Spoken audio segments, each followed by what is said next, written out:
Liquid solution lecture 2। पहले revision करते हैं, हमने क्या पढ़ा था कि कोई भी लिक्विड की टेंडेंसी होती है कि वो किस में चला जाए, वेपर फॉर्म में। ठीक है, उस वेपर का कुछ एक प्रेशर होता है, उसको क्या बोलते हैं, वेपर प्रेशर। वेपर प्रेशर किस पे डिपेंड करता है? पहली बात, नेचर ऑफ लिक्विड पे। वेपर प्रेशर किस पे डिपेंड करता है? नेचर ऑफ लिक्विड पे। नेचर ऑफ लिक्विड मतलब वेपर प्रेशर, लिक्विड के इंटरमॉलिक्यूलर फोर्स ऑफ अट्रैक्शन कैसे हैं। तो vapour pressure inversely proportional to intermolecular force of attraction, boiling point directly proportional to intermolecular force of attraction. तो vapour pressure क्या है? Inversely proportional to boiling point, पहली बात। दूसरी बात, वेपर प्रेशर क्या है? टेम्परेचर से डायरेक्टली प्रोपोर्शनल है। ग्राफ देखो इसका, वेपर प्रेशर, सॉरी हाँ, वेपर प्रेशर वर्सेस टेम्परेचर। ये देखो तेजी से बढ़ता है। ठीक है, तो ये कैसे बढ़ता है ये आपको मैंने बताया ही था। log P2 upon P1 is equal to delta H vaporisation upon 2.303 R 1 upon, अब यहाँ P2 है तो यहाँ T1 लिखोगे। नीट में ये इक्वेशन ही डायरेक्टली पूछ ली गई थी कि बताओ इन चारों में से कौन सा सही है। ठीक है, ठीक। डेल्टा एंथैल्पी ऑफ वेपराइजेशन क्या है? जैसे मान लो लिक्विड है, इससे ये वेपर में आया, तो इसमें जो एंथैल्पी लगेगी इसको क्या बोलते थे? Enthalpy of vaporisation. ठीक, अब हम आगे चलते हैं। हम चैप्टर कौन सा पढ़ रहे हैं? Liquid solution. तो हमें पढ़ना क्या है? वेपर प्रेशर ऑफ सोल्यूशन, है ना। हमें सॉल्यूशंस में डील करना है, तो हम उस पे आते हैं। देखिए, आज का लेक्चर बहुत इंपॉर्टेंट है इस चैप्टर के लिए। आज का लेक्चर ही पूरे चैप्टर का बेस है। देखो,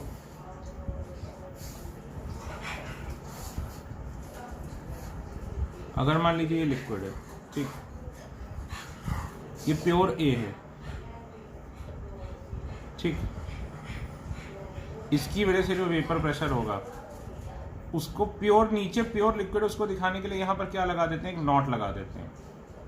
ठीक है, नॉट क्या इंडिकेट करता है? Not indicates pure liquid. लेकिन मान लो हमने इसमें कुछ बी ऐड कर दिया, बी कुछ भी हो सकता है, सॉलिड लिक्विड कुछ भी हो सकता है। तो नीचे अब क्या है? ए प्लस बी, यानी नीचे क्या है? सॉल्यूशन। तो अब जो ए की वजह से वेपर प्रेशर होगा, ए की वजह से जो वेपर प्रेशर होगा, इसको पी ए नॉट नहीं लिखेंगे, इसको हम सिंपली क्या लिखेंगे? P A. ध्यान रखना, अब हम नहीं बोल सकते इसको पी ए नॉट। क्यों नहीं बोल सकते? क्योंकि अब नीचे जो है वो प्योर नहीं है, नीचे कुछ भी मिल गया सॉल्यूट। तो ध्यान रखना, नॉट का मतलब क्या है? कि नीचे प्योर है। जो प्योर नहीं होगा तो ए की वजह से जो वेपर प्रेशर है उसको क्या लिखेंगे? P A. एक बात और ध्यान रखना, प्योर लिक्विड का मतलब क्या हुआ? 100% ए। तो इसका मोल फ्रैक्शन क्या हो जाएगा? 1।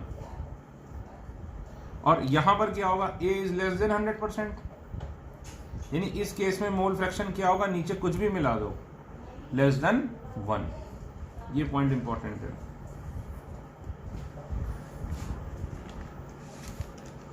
ठीक है, तो आज इसमें आप हेडिंग डालिए वेपर प्रेशर ऑफ सॉल्यूशन। ये तो कल वाला ही था, वेपर प्रेशर ऑफ सॉल्यूशन।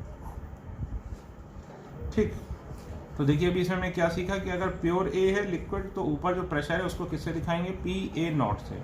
अगर प्योर बी होता तो क्या लिखते? P B not. बेंजीन होता तो क्या लिखते? P benzene not. समझे? और अगर उसमें कोई भी बी डाल दिया, कोई भी सॉल्यूट डाल दिया, तो जो प्रेशर बनेगा, जो प्रेशर, उसको क्या बोलेंगे? पी ए नॉट नहीं बोलेंगे, सीधे सीधे क्या बोलेंगे? पी ए बोलेंगे। ठीक, तो अब हमें इसका लॉ देखना है। इसी लॉ पे पूरा चैप्टर चलेगा जो हम पढ़ने जा रहे हैं।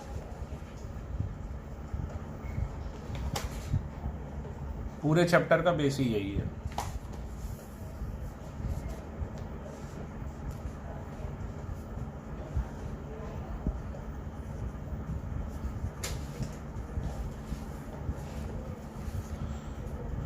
Raoult's law. ठीक, अब राउल्स लॉ क्या बताता है, पहले समझिएगा फिर लिखिएगा। ठीक है, अभी लिखिएगा नहीं, अभी मैं बताऊंगा कब लिखना है।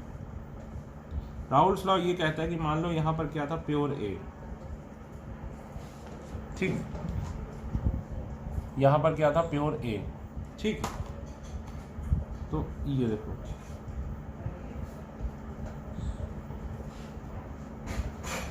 ये प्योर लिक्विड है, यानी 100% ए, यानी x इक्वल टू 1। समझिएगा, इसमें हमने कुछ b डाल दिया, सॉल्यूट b। अब जो सॉल्यूट है वो लिक्विड भी हो सकता है, सॉलिड भी हो सकता है, कुछ भी हो सकता है। अभी हमें इससे मतलब नहीं है कि वो लिक्विड है, सॉलिड है, वो क्या है। तो अब यहां देखो क्या हो गया, सॉल्यूशन। सॉल्यूशन किसका हो गया, a प्लस बी का सॉल्यूशन हो गया। तो a की तो आदत है भाई वेपर बनाने की, तो a अभी भी वेपर बनाएगा। लेकिन यहां पे हम इसको क्या लिखते थे, PA0। अभी कुछ मत लिखना, यहां पर हम क्या लिखेंगे, PA। ये क्या है, सॉल्यूशन है। यहां पर a क्या है, लेस देन 100%, और a को हम क्या बोलेंगे, सॉल्वेंट। तो x से भी क्या होगा, लेस देन 1। ठीक, तो राउल्स लॉ के हिसाब से राउल्स ने क्या बताया, अकॉर्डिंग टू राउल्स लॉ, कि सॉल्यूशन में जो एक का वेपर प्रेशर होगा वो इक्वल होगा किसके, XA इंटू PA0 के। ये क्या है, vapour pressure of A in solution. अगर सॉल्यूशन में प्रेजेंट है A B के साथ, B क्या है, सॉलिड भी हो सकता है, लिक्विड भी हो सकता है, या दूसरे शब्दों में B वोलेटाइल भी हो सकता है, नॉन वोलेटाइल भी हो सकता है। वोलेटाइल और नॉन वोलेटाइल, B से हमें अभी कोई मतलब ही नहीं है। वोलेटाइल का मतलब क्या हुआ, जो वेपर बनाए। नॉन वोलेटाइल का मतलब क्या हुआ, जो वेपर्स ना बनाए।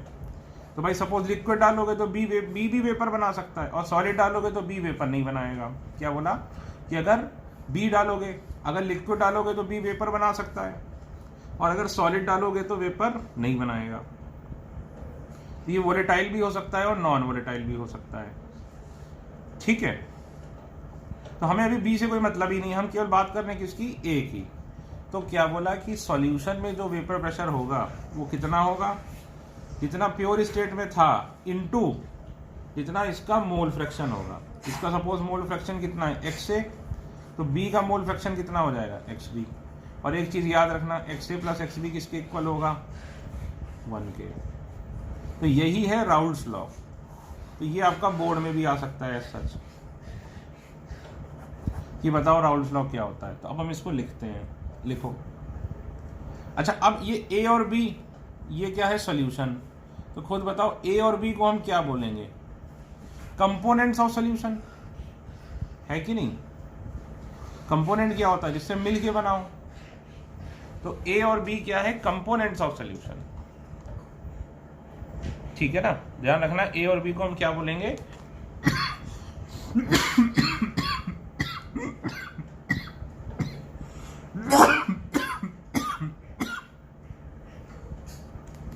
Components of solution. अब चलो हमें ये तो याद रहेगा। बच्चे को दिक्कत क्या होती है, अगर बोर्ड एग्जाम में लिखना है तो इंग्लिश लिखने में दिक्कत होती है। अब ये क्या था बताओ, vapour pressure of A in pure state, और XA क्या है बताओ, मोल फ्रैक्शन किसका, A का, कहां पर, इन सॉल्यूशन। बताओ भाई, है कि नहीं। PA क्या है, vapour pressure of A in solution. PA0 क्या है, vapour pressure of A in pure state, और XA क्या है, mole fraction of A in solution. अब इसी चीज को हमें इंग्लिश में लिखना है। अब हम लिखना शुरू करेंगे, अभी तक मैं मान लो आपने कुछ नहीं लिखा। तो आप कैसे लिखोगे, देखो अब हमें बोर्ड के लिए लिखना है। ठीक है, बोर्ड्स में ये आ सकता है कि बताओ व्हाट इज राउल्स लॉ या एक्सप्लेन राउल्स लॉ। तो हम क्या बोलेंगे, बताओ कि vapour pressure of A in solution. अगर हम इसको देखें, इसी चीज को हमें इंग्लिश में बोलना है, तो हम क्या बोलेंगे कि vapour pressure of A in solution is equal to mole fraction of A in solution multiplied by vapour pressure of A in pure state. फिर से देखो, अगर हमें इसी इक्वेशन को बोर्ड में लिखना है यानी इंग्लिश में लिखना है तो इसकी इंग्लिश क्या बनाओगे बताओ?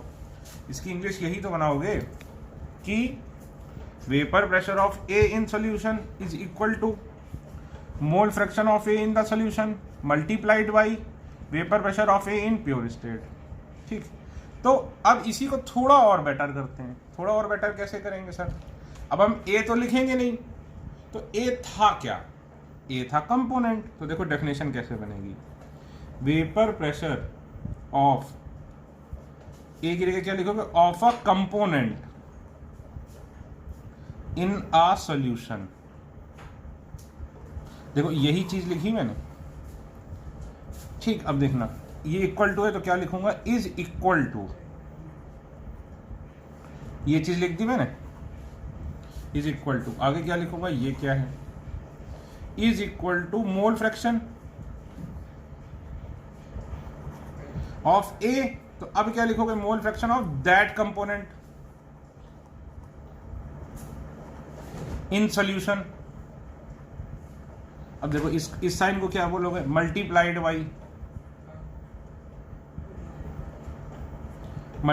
By vapour pressure of that component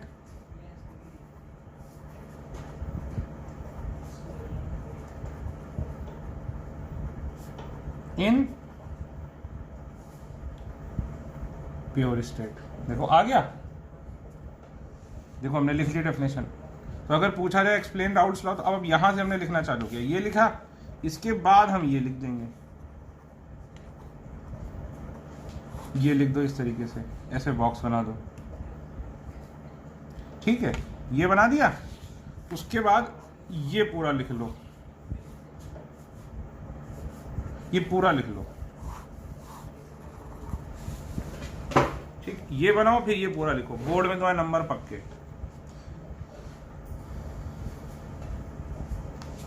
ठीक है, ये लिखो, इसके बाद ये पूरा लिख लो फॉर एग्जाम्पल।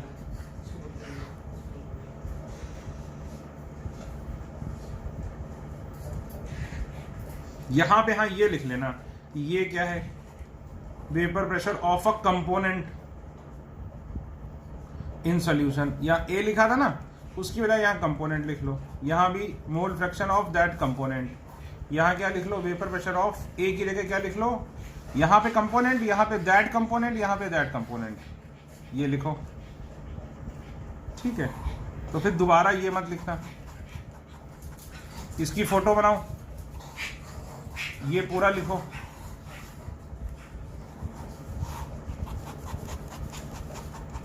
ये देखो,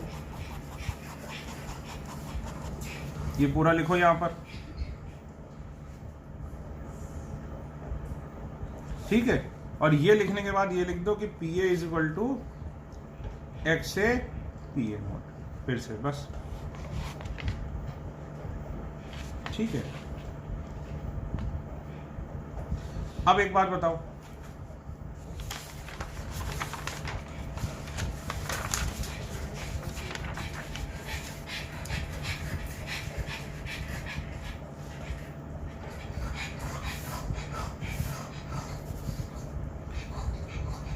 हमने क्या लिखा? देखो फिर से देखो, अभी ये लिखना नहीं है, ये वही पुराना डायग्राम फिर से बना रहा हूं। ये प्योर ए था, यहां पर वेपर प्रेशर कितना था? P A not. इसमें हमने बी डाला। बी सॉलिड और लिक्विड भी हो सकता है, और वोलेटाइल और नॉन वोलेटाइल भी हो सकता है।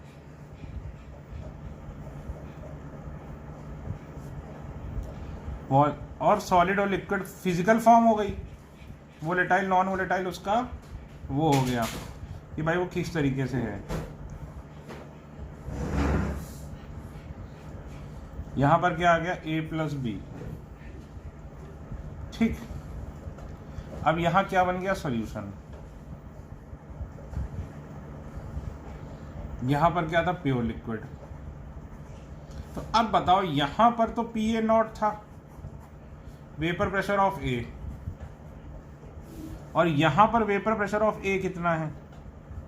एक्स से पी ए नॉट। अगर देखा जाए तो यहां भी vapour pressure of A x से पी ए नॉट है। देखो कैसे, प्योर लिक्विड में एक्स से क्या था 1, तो 1 इंटू पी ए नॉट, बताओ भाई, तो हो गया पी ए नॉट। और यहां पर क्या है, वेपर प्रेशर ऑफ ए, बताओ भाई, एक्स से पी ए नॉट। अब बताओ एक्स से की वैल्यू क्या थी, यहां पर लेस देन 1 थी, आपको बताया था मैंने, क्योंकि अब कुछ बी भी आ गया है तो एक्स से लेस देन 1 है। तो 1 इंटू मान लो यहां पर पी ए नॉट कितना है 10, और एक्स से मान लो 0.8 है, तो 0.8 इंटू 10 कितना हुआ 8। तो बताओ ये जो वैल्यू है एक्स से पी ए नॉट, ये ज्यादा बड़ी होगी कि पी ए नॉट बड़ी होगी, सोच के बताओ कि पी ए नॉट बड़ी होगी कि एक्स से पी ए नॉट बड़ी होगी।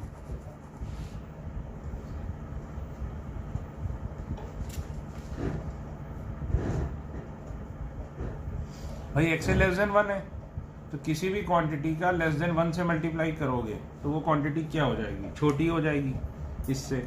भाई खुद देखो, अगर 10 को मल्टीप्लाई करो, एक तरफ 10 हो गया, एक तरफ 0.9 इंटू 10, 0.98 इंटू 10, कुछ भी करोगे तो क्या होगी, वो वैल्यू क्या होगी, लेस देन 10 ही होगी। भाई अगर 1 से छोटी क्वांटिटी से मल्टीप्लाई करोगे तो वो वैल्यू क्या होगी, डिक्रीज हो जाएगी।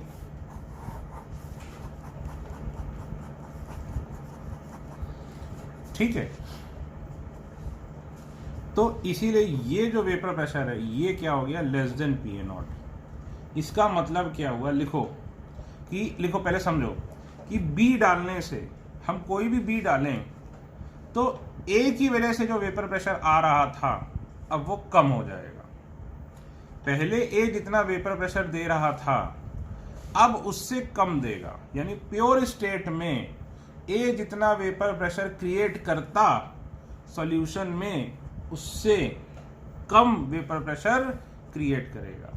तो हिंदी में लिखो पहले, फिर इंग्लिश में लिखाता हूं, नोट करके लिखो कि प्योर स्टेट में ए की वजह से जितना वेपर प्रेशर होगा, प्योर स्टेट में ए की वजह से जितना वेपर प्रेशर होगा, प्योर स्टेट में ए की वजह से जितना वेपर प्रेशर होगा,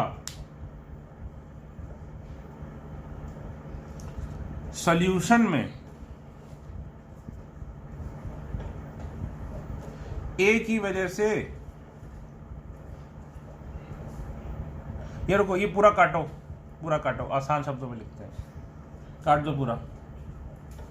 ऐसे लिखो कि सॉल्यूशन में ए की वजह से जो वेपर प्रेशर होगा, ब्रैकेट में लिखो P A is equal to X P A naught, वो हमेशा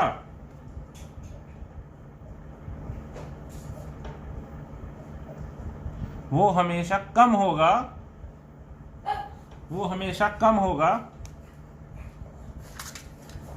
उस वेपर प्रेशर से,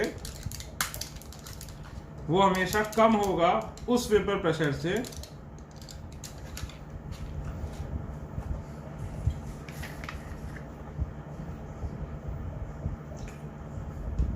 जो ए की वजह से, जो प्योर ए की वजह से होगा। मतलब कि लिख लो p a will always be less than p A naught. ये क्या है, सॉल्यूशन में ए का वेपर प्रेशर, और ये क्या है, प्योर स्टेट में ए का वेपर प्रेशर। चाहे बी, ये लिखो, इसके बाद लिखो, चाहे बी सॉलिड हो, लिक्विड हो, वोलेटाइल हो, नॉन वोलेटाइल हो, बी से कोई मतलब ही नहीं है। लिखो बी कैसा भी हो ये हमेशा वैलिड है।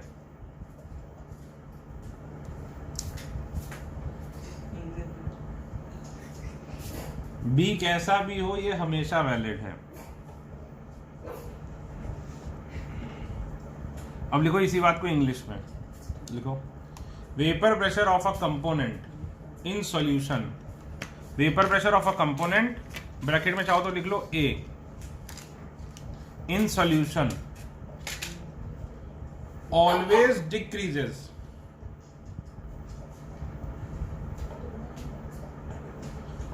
decreases comma as compared to its vapor pressure in pure state, as compared to its vapor pressure in pure state, comma due to decrease in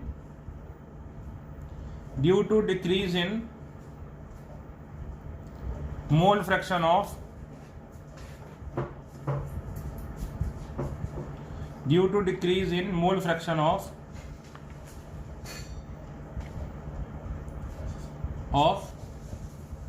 that component in the solution.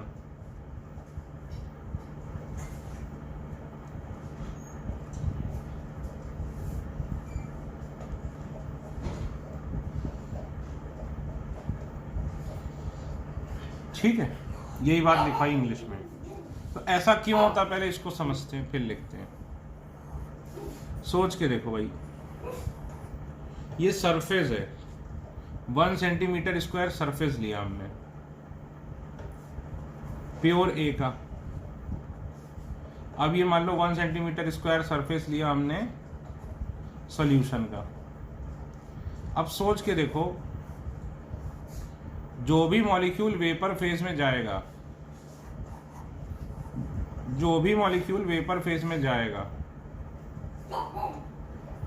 वो क्या होगा, surface से ही तो जाएगा। जो भी molecule vapour phase में जाएगा वो कहां से जाएगा, सरफेस से। ठीक, अब जब प्योर ए था, इसमें क्या था 100% ए, तो सरफेस पे सारे मॉलिक्यूल्स किसके थे,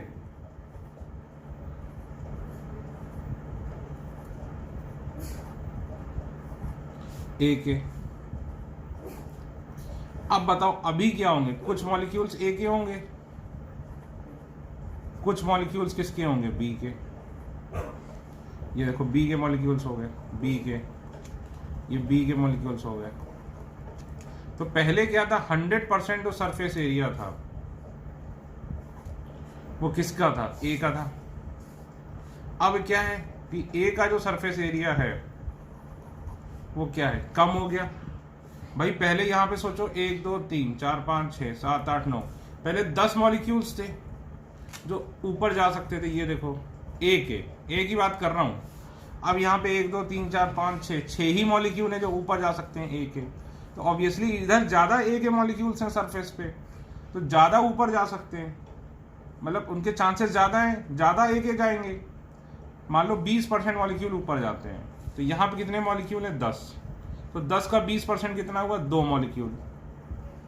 या मान लो 1000 मॉलिक्यूल है यहाँ पर, ठीक है, 1000 मॉलिक्यूल के 20% मॉलिक्यूल ऊपर जाते हैं, तो 1000 का 20% कितना हुआ भाई, 200 मॉलिक्यूल।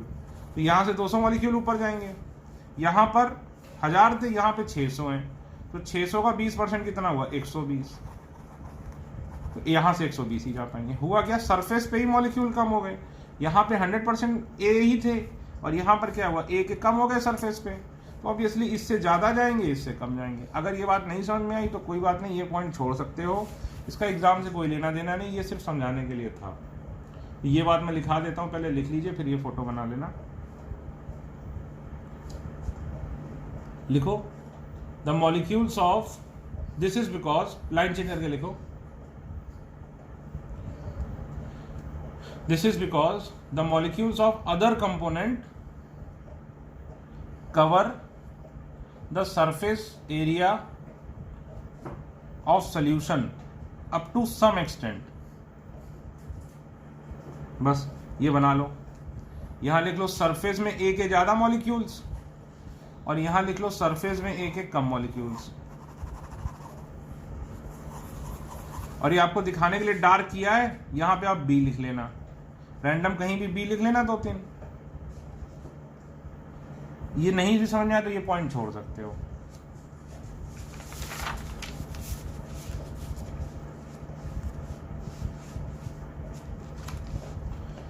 अब देखो टाइप्स ऑफ सॉल्यूशन।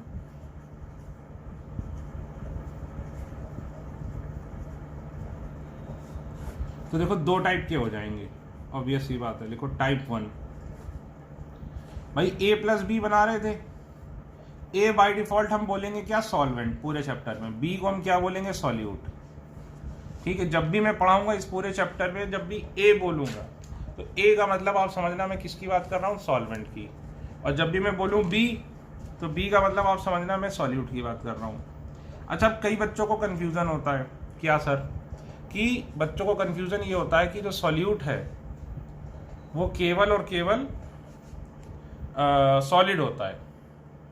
ठीक है, कई बच्चों को ये कन्फ्यूज़न है कि जो सॉल्यूट है वो सिर्फ और सिर्फ सॉलिड होता है, जबकि ऐसा नहीं है। देखिए, पहला क्या है भाई केस, कि both solute and solvent are volatile, both solute and solvent are volatile and they can form vapors.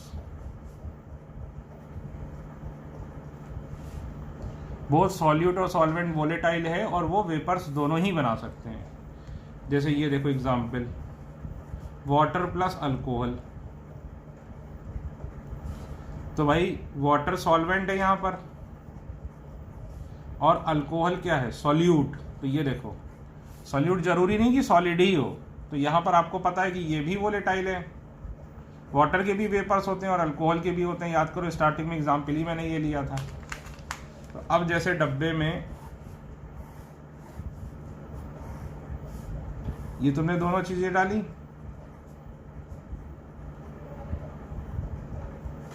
ठीक है, तो ये भी अपने वेपर्स बनाएगा कुछ और ये भी अपने वेपर्स बनाएगा कुछ। ठीक, तो जो टोटल होगा, टोटल प्रेशर ऑफ सॉल्यूशन, वो क्या होगा, vapour pressure of water plus vapour pressure due two ethyl alcohol. बताओ भाई, है कि नहीं। और अगर राउल्ट्स लॉ लगाएं, मान लो इसका है एक्स वाटर मोल फ्रैक्शन, इसका है ये, तो और क्या लिखोगे, पी वाटर कितना होगा, मोल फ्रैक्शन ऑफ वाटर इनटू जितना उसका प्योर स्टेट में था। इसी तरह ये देखो, मोल fraction of ethyl alcohol into जितना उसका किसमें था, प्योर स्टेट में। और एक चीज क्या रखोगे, इनके मोल फ्रैक्शन का सम हमेशा क्या आएगा, 1। जितने भी कंपोनेंट्स प्रेजेंट होंगे सबके मोल फ्रैक्शन का सम कितना आएगा, 1। ठीक है, तो ये केस क्या हुआ, इसके भी वेपर्स हैं, इसके भी वेपर्स हैं।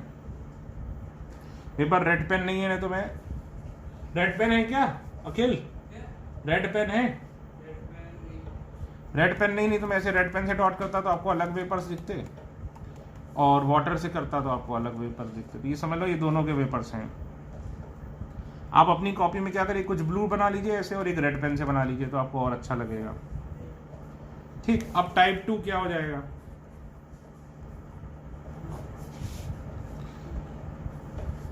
Solute is, solvent is volatile, solvent is volatile. भाई सॉल्वेंट तो वोलेटाइल होगा ही, क्यों, सॉल्वेंट नॉर्मली लिक्विड होता है। तो ब्रैकेट में लिखो फॉर्म्स वेपर, भाई वोलेटाइल कौन है, जो वेपर्स बनाए, and solute is non volatile. Non volatile का मतलब क्या हुआ, डजंट फॉर्म वेपर्स। एग्जाम्पल ले लो, जैसे water plus NaCl,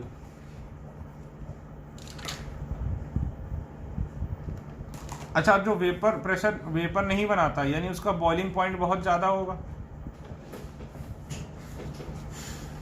water plus NaCl। Water क्या है, सॉल्यूट, सॉरी वाटर क्या है, सॉल्वेंट, और वाटर क्या है, वोलेटाइल। NaCl क्या है, सॉल्यूट, और ये क्या है, नॉन वोलेटाइल।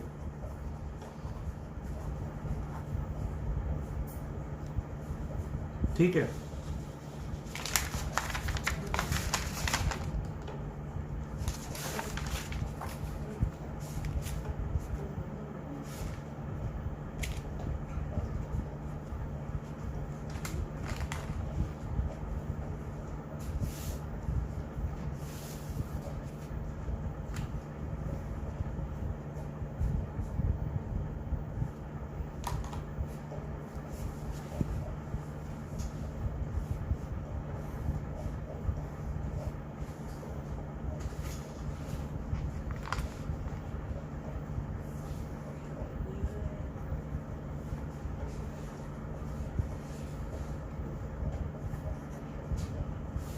अब जैसे वाटर प्लस NaCl है, ठीक है, तो इस बार केवल कौन वेपर्स बनाएगा? वाटर, क्योंकि वाटर क्या है? वोलेटाइल। NaCl क्या है? Non volatile. तो जो नॉन वोलेटाइल है वो वेपर नहीं बनाएगा।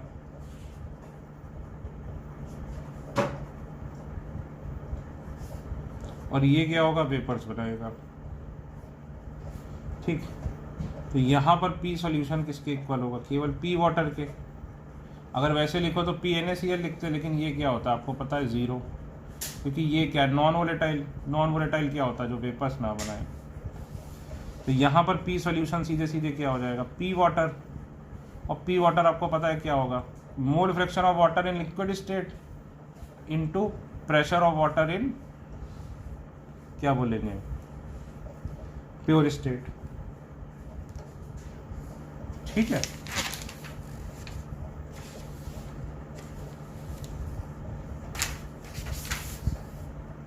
तो ये दो टाइप हो गए। ठीक, अब हेडिंग डालो फिर से, vapour pressure of solution.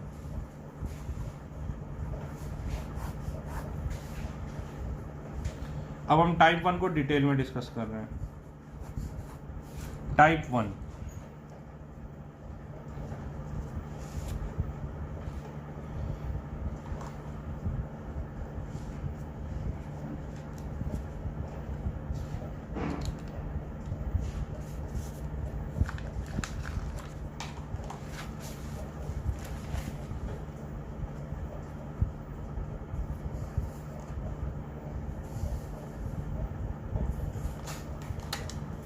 Type 1, both solute and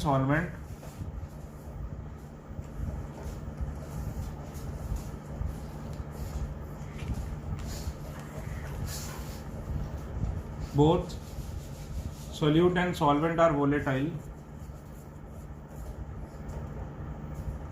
and form vapors.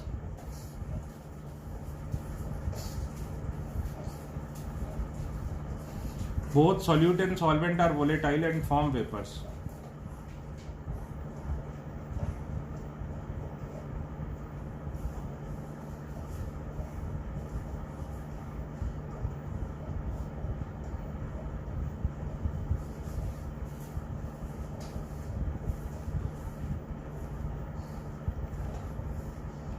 ये देखो, ये दो लिक्विड थे। अब बताओ इसका वेपर प्रेशर कितना होगा? PA0। इसका वेपर प्रेशर कितना होगा? PV0।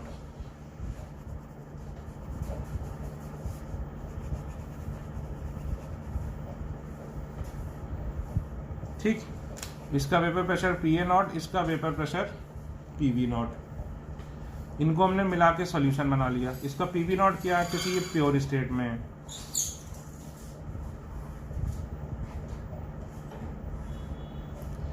अब बताओ, ये A प्लस B बन गया सॉल्यूशन। इसका मोल फ्रैक्शन XA, इसका mole fraction XB। XA plus XB क्या हो जाएगा? 1। ये भी वेपर बनाएगा, ये भी वेपर बनाएगा।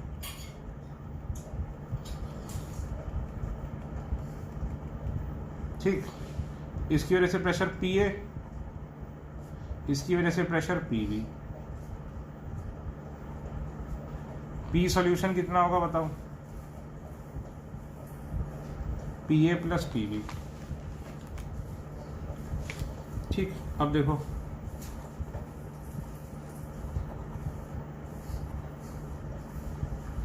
अब राउल्स लॉ से क्या होगा? PA is equal to this, PV is equal to this।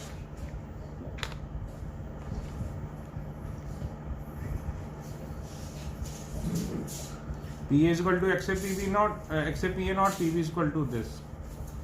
P solution कितना होगा?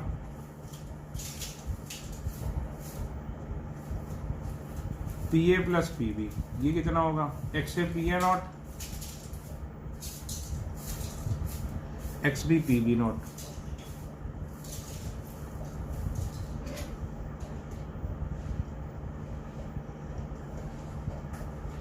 पी सोल्यूशन कितना हो जाएगा, X A P A naught plus x B P B not.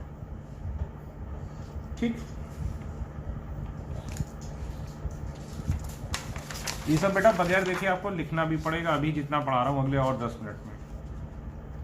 यहाँ से जो चालू किया है ना, यहाँ से अब जो करा रहा हूँ ये आप बगैर देखे लिखना भी। एक बार जैसे ये कराऊँ, इसको पॉज करके इसको लिख के देखना। तो पी सॉल्यूशन कितना हो जाएगा, एक्स से पी ए naught plus x B P B naught. अब देखो इसको दो तरीके से और दिखा सकते हैं। देखो ये नीट में भी आया है और जेई में भी आया है, दोनों में आया है। X A plus x B 1 होता है, तो पी सोल्यूशन देखो X A P A naught plus x B को क्या लिख दिया, 1 माइनस एक्स ए। भाई एक्स बी हो जाएगा 1 माइनस एक्स ए, हो जाएगा कि नहीं, इसको इधर ले जाओ,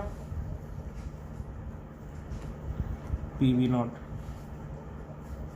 तो x A P A naught plus P B naught minus x A P B naught. तो x A P A naught minus P B naught plus P B naught. एक ये तरीका हो गया इसको दिखाने का, ये देखो ये एक फॉर्म हो गया।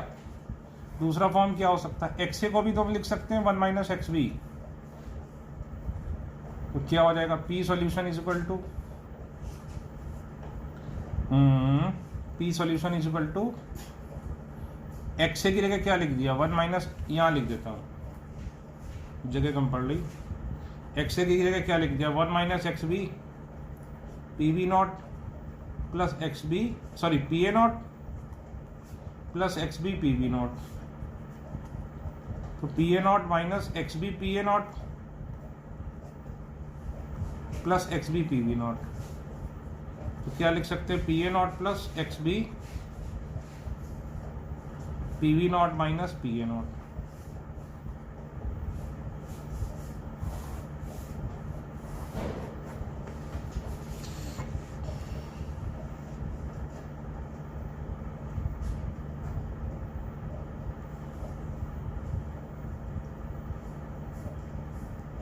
ठीक है, जहां पर एक्स ए क्या होगा बताओ, n A upon N A plus N B. X B क्या होगा,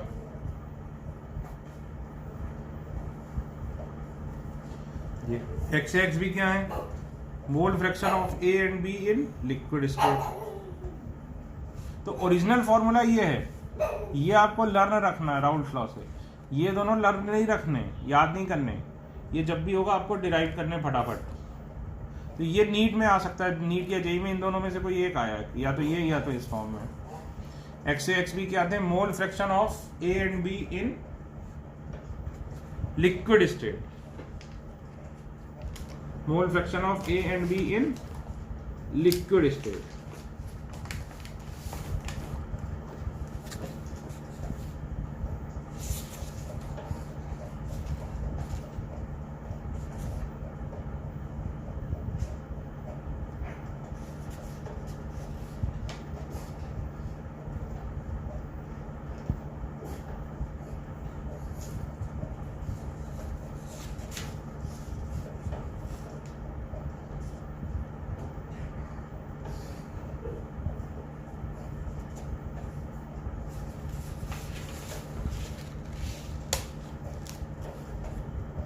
Question 1.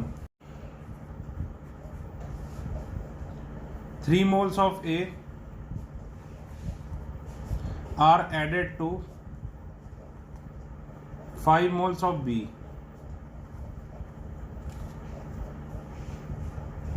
3 moles of A are added to 5 moles of B.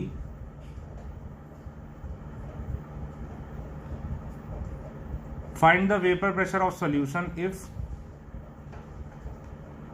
find the vapor pressure of solution, find the vapor pressure of resulting solution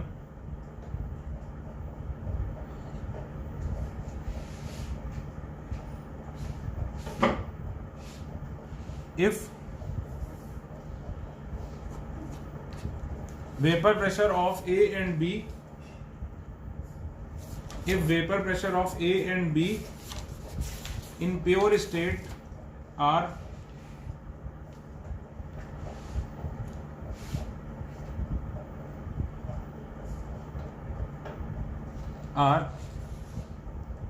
500 mm and 600 mm respectively. 500 mm and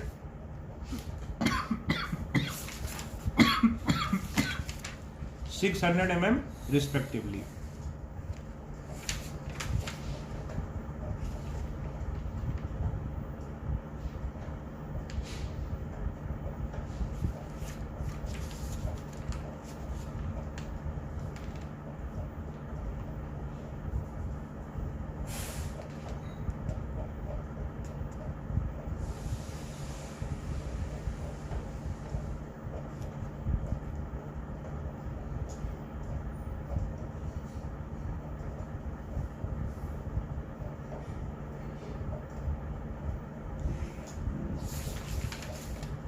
करो फटाफट।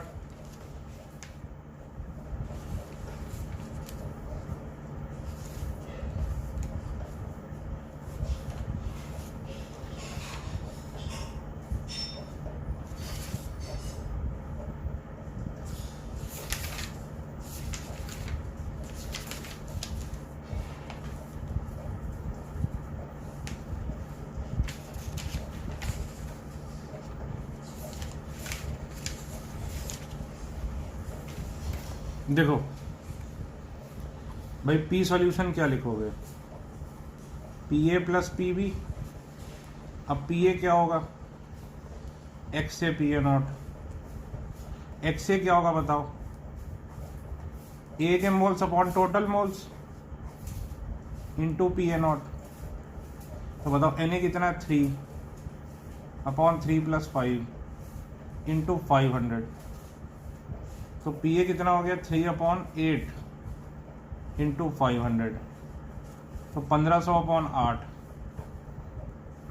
ठीक, ये हो गया P A. अब देखो इसी तरह बेटा पी बी क्या लिखोगे बताओ, X B P B naught लिखोगे।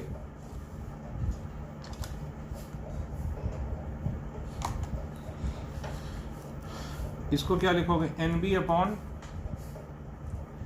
N A plus N B into P B naught. N B कितना है, 5 इंटू इसका वेपर प्रेशर कितना था, 600। ये कितना हो गया, 5/8 इंटू 600। ये हो गया 3000/8 mm। mm में आएगा क्योंकि क्वेश्चन में इसकी प्रेशर किस में दिए थे, mm में। तो पी सॉल्यूशन कितना हुआ भाई, P A plus P B, तो 1500/8 प्लस 3000/8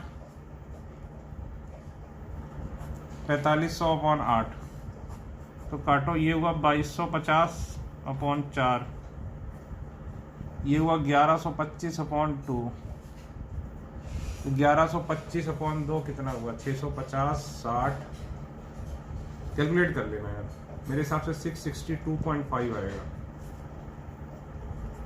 ठीक है, जो तुम्हारी मर्जी हो कैलकुलेट कर लेना, मतलब जो तुम्हारी मर्जी का हो, जो आए वो कैलकुलेट करना, मर्जी से थोड़ी। अच्छा हो गया, मैं आपको कुछ दिखाना चाह रहा हूँ। 1500/8 होगा 187.5। तो आप ये देखिए कि प्योर स्टेट में इसका वेपर प्रेशर था 500 और सॉल्यूशन में देखो कम हो गया। कम हो गया कि नहीं कम हो गया, मैंने आपको बताया था सॉल्यूशन में जैसे ही डालोगे कम हो जाएगा। अब देखो बी का 3000/8 कितना हुआ, 375। तो देखो प्योर स्टेट में कितना था, 600, लेकिन अभी देखो कितना आ रहा, 375। यानी सॉल्यूशन में हमेशा क्या होगा, वेपर प्रेशर कम हो जाएगा।